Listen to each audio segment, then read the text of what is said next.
உயர்ந்தவர், உமக்கு மேல் ஒருவரும் இல்லையே. எல்லோருக்கும் மேலாக உயர்ந்தவர், உமக்கு மேல் ஒருவரும் இல்லையே.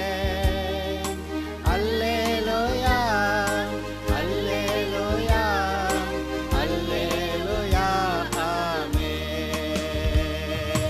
அல்லேலூயா, அல்லேலூயா, அல்லேலூயா, ஆமென்.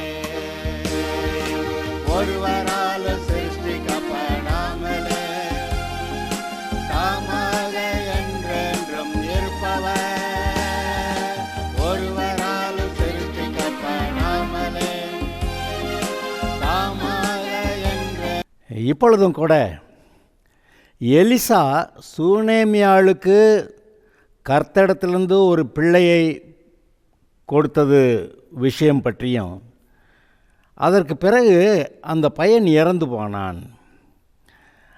அவன் இறந்து போனபோது இந்த சூனேமியாள் எலிசா எங்கே இருக்கிறான் என்று பார்த்து அங்கே போய் அவனை பிடித்து கொண்டு நிச்சயமாய் எனக்கு உதவி செய்ய வேண்டும் என்று கேட்டபோது எலிசா வந்து அந்த பையனை மறுபடியும் உயிரோடு எழுப்பிய சம்பவத்தை இப்பொழுது நாம் கவனிக்கலாம்.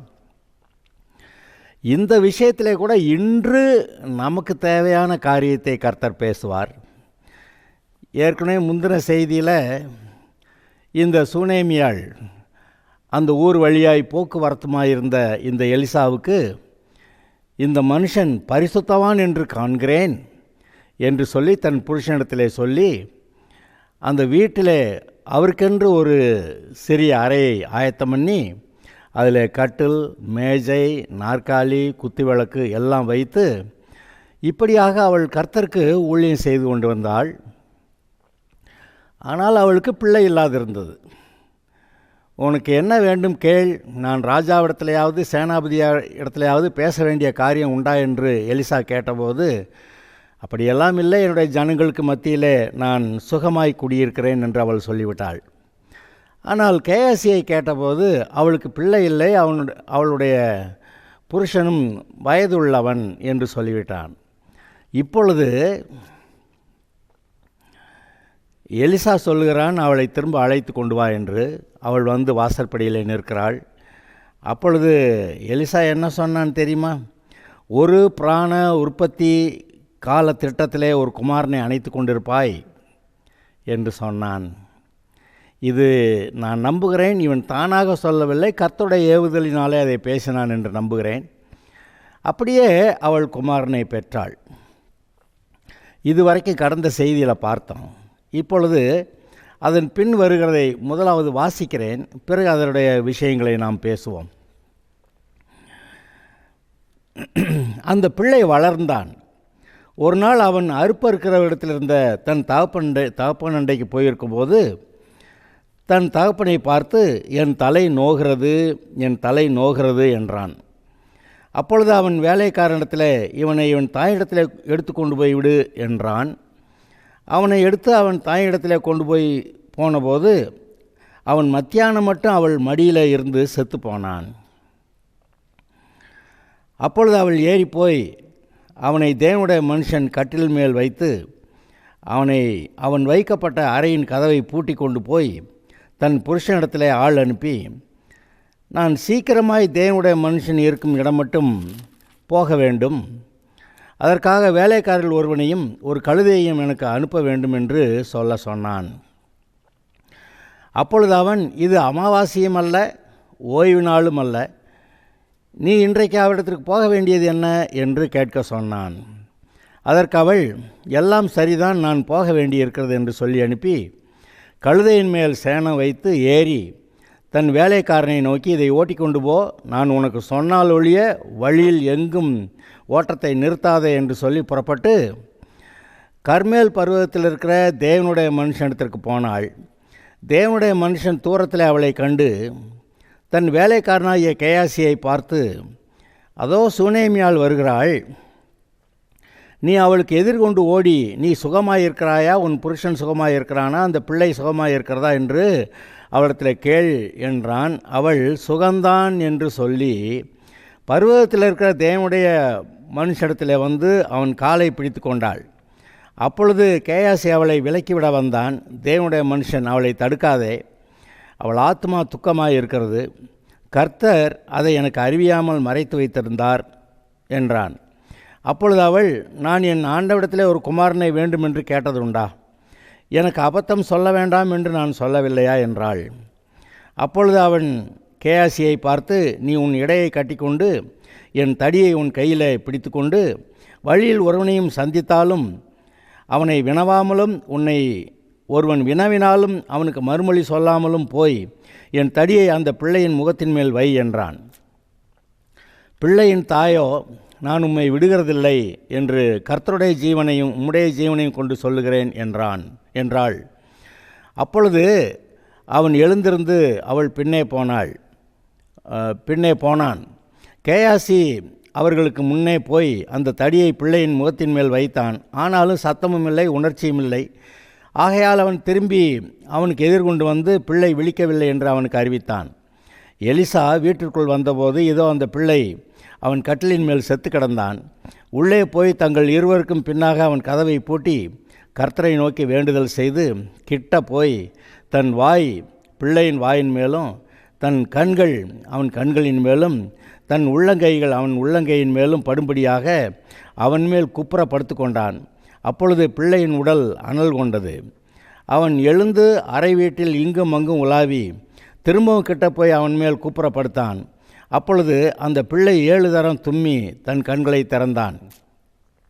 அப்பொழுது அவன் கேயாசியை கூப்பிட்டு அந்த சூனேமியாளை அழைத்து கொண்டு வா என்றான். அவளை அழைத்து கொண்டு வந்தான்.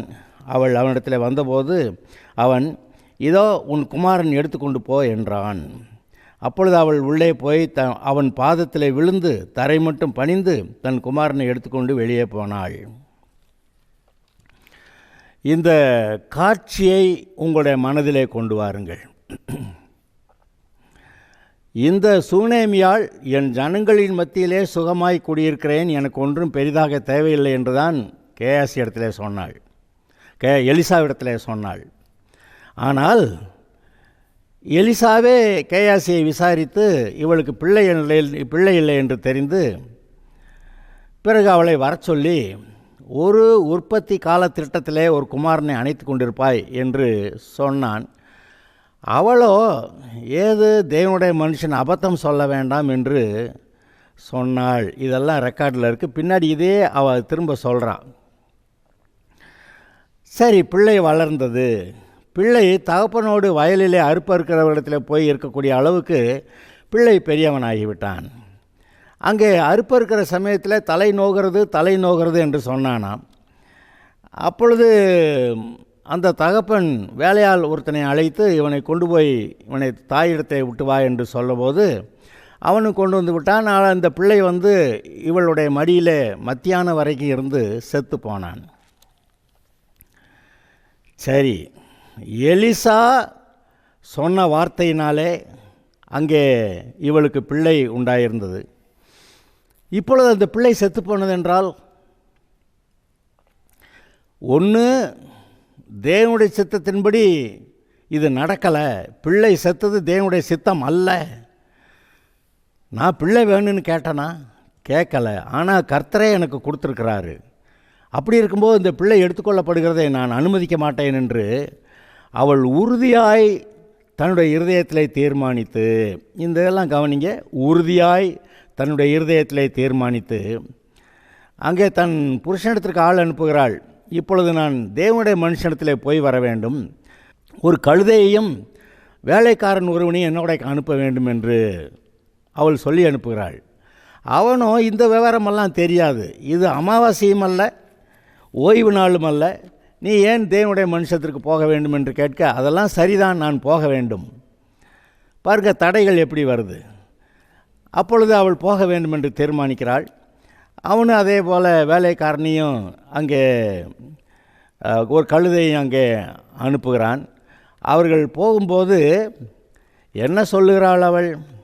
நீ ஓட்டிக்கொண்டு போ, நான் சொன்னால் ஒழிய வழியில் எங்கும் ஓட்டத்தை நிறுத்தாதே. அதாவது தீவிரமாய் செய்ய வேண்டிய காரியம், அதில் ஓட்டத்தை நிறுத்தாதே என்று. அங்கே ஏதோ ஒரு விதத்தில் அங்கே எலிசா அங்கே நின்று சூனேமியாள் வருகிறாள் என்பதையும் கண்டுபிடித்து விட்டான். ஆனால் அவள் இவ்வளவு துக்கமாக இருக்கிறாள், பிள்ளையை செத்து போயிற்று என்று தெரியாது. அவன் வேலைக்காரனை பார்த்து, நீ போய் சூனேமியாளை விசாரித்து நீ நன்றாக இருக்கிறாயா, புருஷன் நன்றாக இருக்கிறானா, அந்த பிள்ளை நன்றாக இருக்கிறதா என்று கேட்க சொல்லுகிறான். எல்லாம் சுகந்தான் என்று சொல்லி அவள் வந்து இந்த கர்த்தருடைய மனுஷனை கால்களை பிடித்து கொண்டாள் என்று அங்கே நீங்கள் பார்க்கிறீர்கள். அவன் காலை பிடித்து கொண்டாள். அதாவது அது மட்டும் இல்லை, நான் என் ஆண்டவனிடத்திலே ஒரு குமாரனை வேண்டுமென்று கேட்டதுண்டா, எனக்கு அபத்தம் சொல்ல வேண்டாம் என்று நான் சொல்லவில்லையா என்றாள். பிள்ளை இறந்து போயிற்று என்பதை இப்படி தான் சொல்லுகிறாள். அப்பொழுது இது கர்த்தருடைய சித்தம், பிள்ளை உயிரோடு இருக்கிறது. இவன் எலிசா கிளம்பி போகணுன்னா அது ஒரு வேளை அவனுக்கு எந்த கடினமாக இருந்ததுன்னு எனக்கு தெரியாது. ஆனால் கேயாசி அழைத்து, என் தடியை உன் கையில் பிடித்து கொண்டு, ஏதாவது ஒரு குச்சியை பிடிச்சிட்டு போகணும்ல, என்னுடைய தடியை கையில் பிடித்து கொண்டு வழியில் ஒருவனை சந்தித்தாலும் அவனை வினவாமலும் உன்னை ஒருவன் வினாவினாலும் அவனுக்கு மறுமொழி சொல்லாமலும் போய் என் தடியை அந்த பிள்ளையின் முகத்தின் மேல் வை என்றான். அதுவும் இது கொஞ்சம் சீக்கிரமாய் செய்ய வேண்டிய ஒரு காரியம். அவன் எழுந்து போய் அங்கே பிள்ளையோடைய முகத்தில் தடியை வச்சான், ஒன்றும் நடக்கலை. அவன் திரும்பி வருகிறான். திரும்பி வந்து வழியிலே எலிசாவை சந்தித்து, நான் தடியை பிள்ளையின் முகத்தின் மேல் வைத்தேன், ஆனாலும் சத்தமும் இல்லை உணர்ச்சியும் இல்லை, ஆகையால் அவன் திரும்பி வந்தான் என்று நாம் பார்க்கிறோம். எலிசா வந்தபோது எலிசா வழக்கமாய் படுத்து தூங்குகிற அந்த கட்டிலில் இந்த பிள்ளை செத்து கிடந்தான். இது வரைக்கும் எல்லாம் நார்மலாக தெரியுது. என்ன நார்மல்? பிள்ளை செத்து போச்சு, சரி, பிள்ளை கர்த்தரால் கொடுக்கப்பட்டது, அந்த பிள்ளை மரிக்கிறது கர்த்தருக்கு சித்தமாக இருக்காது, நம்பர் 1. 2வது, இவள் வந்து கர்த்தரிடத்தில் எப்பொழுதும் சமாதானமாக இருந்து கர்த்தருடைய மனுஷன் வரும்போது அவனுக்கு ஊழியம் செய்து கொண்டு வந்தவள். ஒரு உத்தம இருதயம் உள்ள பெண் என்று நீங்கள் காணலாம். அவளுக்கு ஏதோ இது வேண்டும் அது வேண்டும் என்று, எனக்கு பிள்ளை இல்லை, பிள்ளை வேண்டும், எனக்காக ஜெபம் பண்ணுங்க, அப்படியெல்லாம் கூட கேட்கலை. இங்கே எலிசாவாக பார்த்து ஒரு உற்பத்தி கால திட்டத்தில் ஒரு குமாரனை அணைத்து கொண்டிருப்பாய் என்று சொல்லும்போது, ஏது கர்த்தருடைய மனுஷன் அபத்தம் சொல்ல வேண்டாம், அதாவது தவறாக என்னமும் சொல்லாதீங்க அப்படின்னு அவள் சொல்லுகிறாள். ஆனாலும் சொன்னபடி நடந்தது. குமாரன் பிறந்தான். ஆனால் இப்பொழுதோ பிள்ளை நான். அவள் தீர்மானித்திருப்பாள், இது கர்த்தருடைய செயல் அல்ல, இது பிள்ளை செத்தது கர்த்தருடைய சித்தம் அல்ல, ஆதலால் நான் மறுபடியும் போய் தேவனுடைய மனுஷனை பார்க்க வேண்டும் என்று புருஷனிடத்திலே சொல்லி வேலைக்காரனி கழுதையும் அனுப்ப சொன்னாள். வழியில் எங்கேயும் நிற்காமல் ஓட்டுன்னு சொன்னான். அங்கே போய் அவனை காலை பிடித்து கொண்டாள். அவன் கேயாசிட்ட சொல்லி என் தடி எடுத்துகிட்டு போய் பிள்ளையோட முகத்தில் வை அப்படின்னு அவன் சொல்கிறான். பிள்ளையின் தாயோ, நான் உம்மை விடுகிறதில்லை என்று கர்த்தரின் ஜீவனையும் உம்முடைய ஜீவனையும் கொண்டு சொல்லுகிறேன் என்றாள். இந்த வார்த்தையின்படி நீங்கள் எங்கேயாவது வேறு எங்கேயாவது வாசிச்சிருக்கீங்களா, கேட்டிருக்கீங்களா? 2 ராஜாக்கள் 2வது அதிகாரத்தில் எலியாவும் எலிசாவும் கில்கால்லேருந்து பெத்தேலுக்கு போகிற போது நீ இங்கே கில்காலில் இருன்னு சொல்கிறான். ஆனால் எலிசா என்ன பதில் சொன்னான் பார்த்தீங்களா? எலியா எலிசாவை நோக்கி, நீ இங்கே இரு, கர்த்தர் என்னை பெத்தேல் மட்டும் போக அனுப்புகிறார் என்றான். அதற்கு எலிசா, நான் உம்மை விடுகிறதில்லை என்று கர்த்தரின் ஜீவனையும் உம்முடைய ஜீவனையும் கொண்டு சொல்லுகிறேன் என்றான். இந்த எலிசா கூட இதே வார்த்தைகளை சொல்லி இருந்திருக்கிறான் அந்த 2 மடங்கு அபிஷேகத்தை பெற்றுக்கொள்வதற்கு. அதாவது ஒரு விடாப்பிடியாக எலிசா எலியாவை பின்பற்றிய அந்த நாளிலே இவன் எப்படி மன உறுதியோடு கூட இருந்தானோ, அதே போல் இந்த ஸ்திரீயானவள் இப்பொழுது நீர் வந்து பிள்ளையை உயிராக்கினால் ஒழிய நான் உம்மை விடுகிறதில்லை என்று சொல்லி உம்முடைய ஜீவனையும் கர்த்தரின் ஜீவனையும் உம்முடைய ஜீவனையும் கொண்டு சொல்லுகிறேன் என்றாள். அங்கே அவளுடைய மன உறுதி தெரிகிறது. எலிசாவே இதே வார்த்தைகளை எலியாவிடத்திலே பேசியிருந்திருக்கிறான். ஆக எலிசாவுக்கு தான் அந்த காலத்தில் எவ்வளவு மன உறுதியோடு இருந்தோமோ அதே போல் இவளும் இப்படி மன உறுதியோடு பேசுகிறாள் என்பதை அறிந்து அவன் எழுந்திருந்து அவள் பின்னே போனான். கேசி அதுக்கு முன்னாடியே போய் பிள்ளையோட முகத்தில் தடியை வச்சா பிள்ளை இடத்துல உணர்வும் இல்லை, சத்தமும் இல்லை. அவன் திரும்பி வந்துட்டான். ஐயா, நான் போனேன், நீ சொன்ன மாதிரி அங்கே அந்த பிள்ளையோட முகத்தில் உம்முடைய தடியை வச்சேன், ஆனால் ஒன்றும் ஆகலை, பிள்ளை விழிக்கவில்லை என்று அவனுக்கு அறிவித்தான். ஆனால் எலிசா வீட்டிற்குள் வந்தபோது இதோ அந்த பிள்ளை அவன் கட்டிலில் மேல் செத்து கிடந்தான். உள்ளே போய் தங்கள் இருவருக்கும் பின்னாக அவன் கதவை பூட்டி. இந்த கதவை பூட்டிங்கிறது அப்புறம் இயேசுவானவர் அந்த சிறு பிள்ளையை உயிரோடு எழுப்ப போகும்போது மற்றவர்களெல்லாம் அந்த அவிசுவாசமாக தாரத்தப்பட்டா ஊதுறவங்களெல்லாம் அழுகிறவங்களெல்லாம் விரட்டி விடுன்னு சொல்லி அந்த அவிசுவாச கும்பலை வெளியே விரட்டியது. அப்புறம் சில இடங்களில் பார்த்திங்கனாக்க அங்கே மறுரூபமலைக்கு போகும்போது இயேசுவானவர் அங்கே பேதுரு, யோவான், யாக்கோபு மட்டும் கூட்டிகிட்டு போகிறாரு. ஏன்னா மற்ற ஆட்கள்லாம் அப்படி விசுவாசம் உள்ள ஆட்கள் அல்ல. அப்படி விசுவாச சூழ்நிலையை வளர்த்து கொள்வது அவசியமாக இருந்தது. இங்கே எலிசா கூட இந்த மற்ற ஆட்களையெல்லாம் வெளியே விட்டுட்டு தான் மட்டும் அந்த அறையில் இருந்து அவன் ஏதோ செய்கிறான், விசுவாசத்துக்கு ஏற்ற ஒரு கிரியையை செய்கிறான் என்று நீங்கள் கவனிக்க வேண்டும். உள்ளே போய் தங்கள் இருவருக்கும் பின்னாக அவன் கதவை பூட்டி. ஆக தானும் கர்த்தரும் இடையில் டிஸ்டர்ப் பண்ண, ஐயா என்ன நடக்குது அப்படி பேச அந்த நம்ம ஆட்களை தான் பாருங்கள், ஏதாவது ஒரு கூட்டத்தில் பார்த்தா கஜா முஜான்னு பேசிக்கிட்டே இருப்பாங்க. விசேஷமாக திருமண ஆராதனைக்கு வந்தால் இந்த சபையில் இந்த ஆட்கள் புதுசாக வர்றாங்க பார்த்திங்களா, அவங்கள பேசாமல் நிறுத்தவே முடியாது, அவ்வளோ பேசுவாங்க. திருமண ஆராதனையாவது கொஞ்சம் பரவாயில்ல, அதில் ரிசப்ஷன் வைப்பாங்க பார்த்தீங்களா, வரவேற்பு, அதில் யார் சும்மா இருக்க மாட்டாங்க, எல்லோரும் பேசிக்கிட்டே இருப்பாங்க. அது அந்த நேரத்தில் போதகர் வந்து ஒரு சின்ன செய்தியை சொல்கிறது, அது ஒரு பெரிய சோதனை. ஏன்னா எல்லாருமே பேசிகிட்டு இருப்பாங்க, ஒன்றும் கவனிக்க மாட்டாங்க, பேசுகிறதுல அர்த்தமே இல்லை. ஆனாலும் இதை பேசுனதை அவங்க ரெக்கார்ட் பண்ணி இன்னொரு நாளில் போட்டு கேட்குறப்ப நம்ம கல்யாணத்தப்போ பாஸ்டர் இதெல்லாம் பேசினார்னு அதை கேட்குறதுக்காக பாஸ்டர் அங்கே பேசணும். அதனால் பாஸ்டர் ரொம்ப சுருக்கமாக பேசுவார், ஏன்னா கஜாமுஜான்னு கிடக்குது, அங்கே தேவ பிரசன்னமெல்லாம் இருக்காது. பாஸ்டராக தேவ பிரசன்னத்தை உண்டாக்கிக்கிட்டு இவர் அங்கே பேசணும். அங்கே மாப்பிள்ளை பெண்ணும் கூட புது தம்பதிகள், அவங்களும் கூட புது கல்யாணம் நடந்த அந்த வேகத்தில் அவங்க மற்ற காரியங்களை தான் யோசிச்சுக்கிட்டு இருப்பாங்க. இதுபோல் அங்கே அதாவது கர்த்தருடைய பிரசன்னம் அமைதியுள்ள இருதயத்தோடு கூட அவரை நோக்கி பார்க்கிறது, அதற்காக இது அவசியமாக இருக்கிறது. இங்கே பாருங்கள், இதே எலிசா கூட இந்த யுத்தத்துக்கு போகிற 3 ராஜாக்கள் வந்தபோது யோசபாத்தை பார்த்துட்டு, உன்னை பார்த்ததுனால தான் அந்த 10 கோத்திர இஸ்ரவேலின் ராஜாவாய் அவன்கிட்ட பேசுகிறேன்னு சொல்லிவிட்டு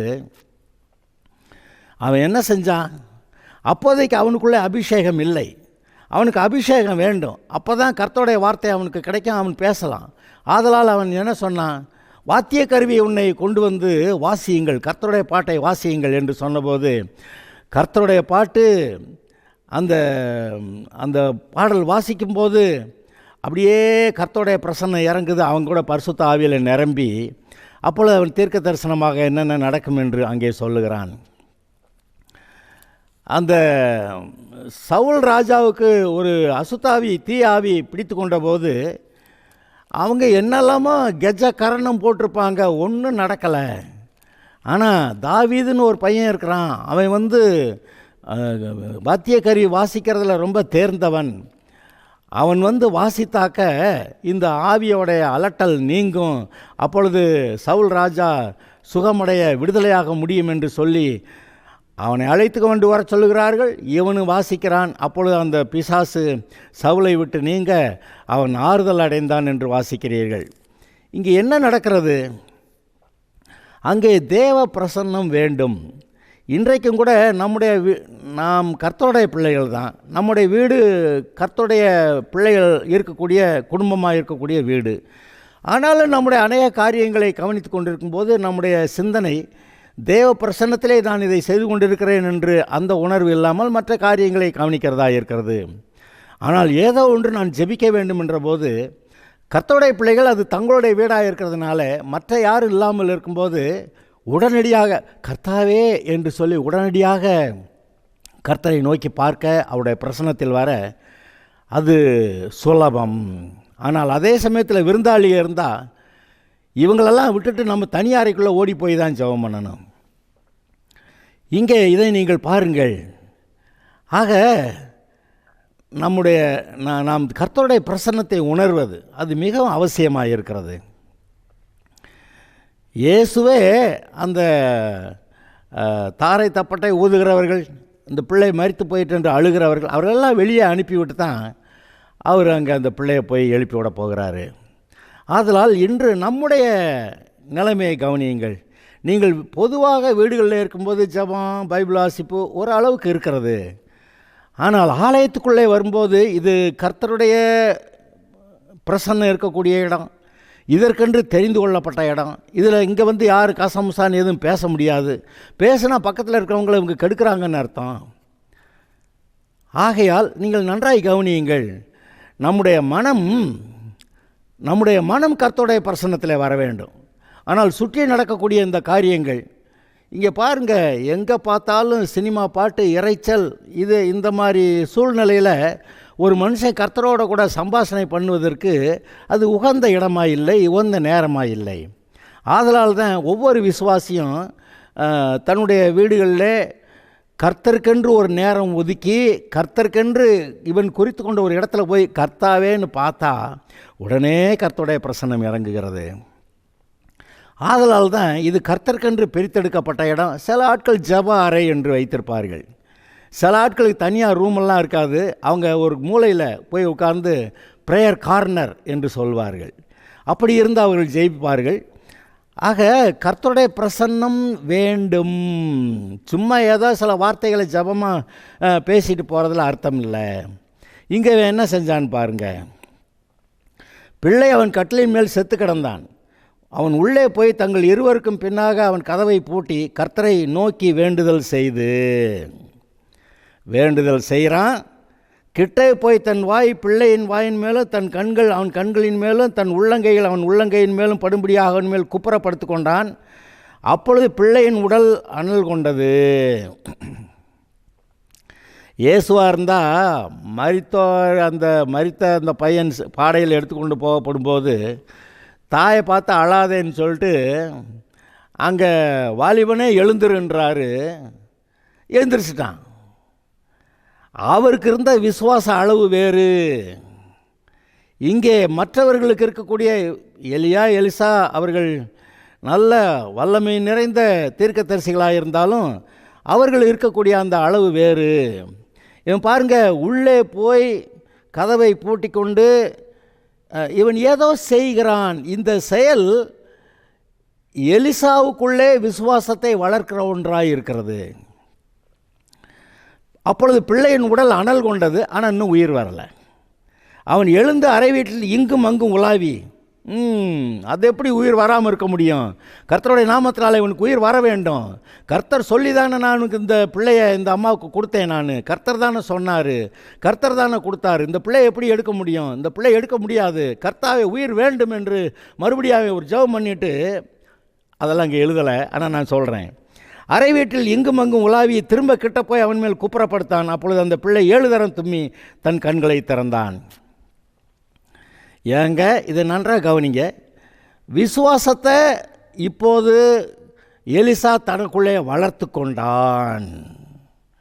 வளர்த்து கொண்டு திரும்பவும் போய் அங்கே அந்த பிள்ளையின் மேல் படுத்து கொள்ளுகிறான். அப்பொழுது அந்த சரீரம் ஏற்கனவே அனல் கொண்டிருந்தது. இப்பொழுது தும்மி 7 தரம் தும்மி அவன் தன் கண்களை திறந்தான்.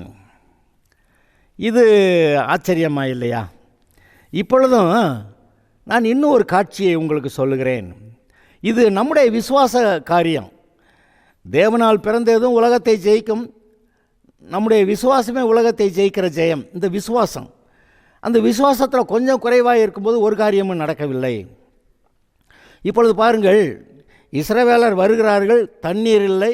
கண்ட இடத்துல தண்ணீர் மாறா கசப்பாக இருக்கிறது. அதை ஒருவர் குடிக்க முடியாது இருந்தது. எல்லாரும் முறையிட்டார்கள். அப்பொழுது என்ன நடந்தது கவனியுங்கள்.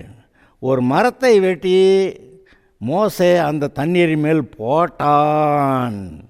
அப்பொழுது அந்த தண்ணீர் மதுரமாயிற்று.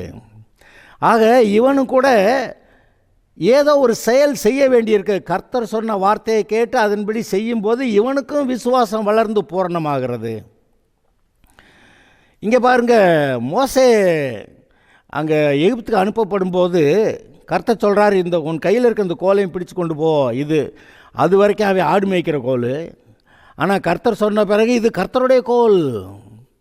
அந்த கோலை போட்டால் அங்கே சர்ப்பம் வரும். அந்த கோல்னால் தண்ணீரை தொட்டால் தண்ணீர் ரத்தமாகும். இப்படியெல்லாம் அது கர்த்தருடைய கோல். அப்போ கர்த்தர் தன்னிடத்தில் ஒரு பெரிய ஒரு ஆயுதத்தை கொடுத்திருக்கிறார். தேவ வல்லமை இதிலிருந்து வெளிப்படும்படியாக கர்த்தர் செய்திருக்கிறார் என்று மோசேக்கு ஒரு தைரியம், ஒரு விசுவாசம் வளரத்தக்கதாக. இன்றைக்கும் கூட சில சமயங்களிலே வீடு பிரதிஷ்டை பண்ணும்போது விசுவாசத்தினாலே இயேசுவின் ரத்தத்தை வீடெங்கும் எல்லையெங்கும் தெளிக்கிறேன் என்று சொன்னால் அது அப்படி ஆகிறது. ஆகிலும் கூட சில சமயங்களிலே போதகர் என்ன பண்ணுவார், ஒரு பாட்டிலில் தண்ணி கொடுங்க, டம்ளரில் தண்ணி கொடுங்கன்னு சொல்லிட்டு அதை கர்த்தருடைய சமூகத்தில் வைத்து ஜெபம் பண்ணிவிட்டு இதை உங்களுடைய வீடு எங்கின் எல்லை எங்களும் தெளியுங்கள் என்று சொல்லுவார்.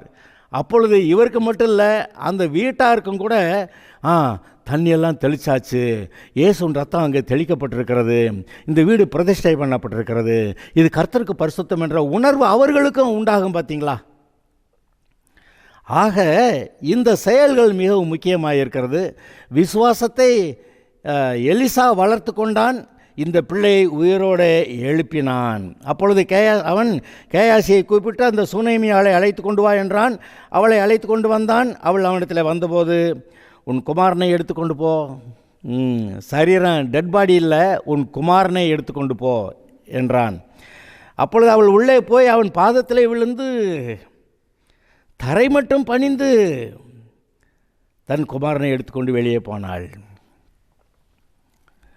அப்போதைக்கு அவன் கர்த்தருடைய மனுஷன்தான்.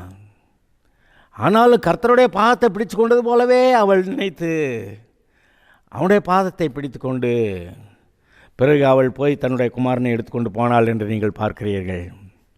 அருமையானவர்களே, இதில் விசுவாச பாடம் ஒன்று இருக்கிறது.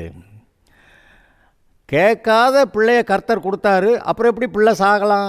அது சாக முடியாது, சாக விட முடியாது என்று இவள் தீர்மானித்தாள். ஒரு வேலைக்காரனையும் கழுதையும் கொடுன்னா நிற்காமல் ஓட்டுன்னா அவனும் கூட அங்கே வழியில் யாரும் கேட்டாலும் பதில் சொல்லாமல் நீ அந்த தடியை கொண்டு போய் பிள்ளை முகத்தில் வையின்றான். அதெல்லாம் நடக்கலை. அவளுக்கு தீர்மானிச்சிட்டான், நீ வந்தே ஆகணும், நீர் வரலைன்னா ஒன்றும் நடக்காது. அவளோட இருதயத்தில் நீர் வரலைன்னா ஒன்றும் நடக்காது. அதனால் இவனும் போகிறான்.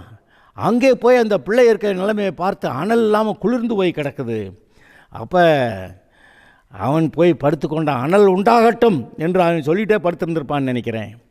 ரெண்டாவது எடுத்து நடந்து இயேசுவின் நாமத்தினாலே அதாவது கர்த்தர் இஸ்ரவேலின் தேவனாகிய கர்த்தருடைய நாமத்தினாலே பிள்ளை பிழைக்கட்டும் என்று சொல்லிட்டு போய் படுத்திருப்பான்.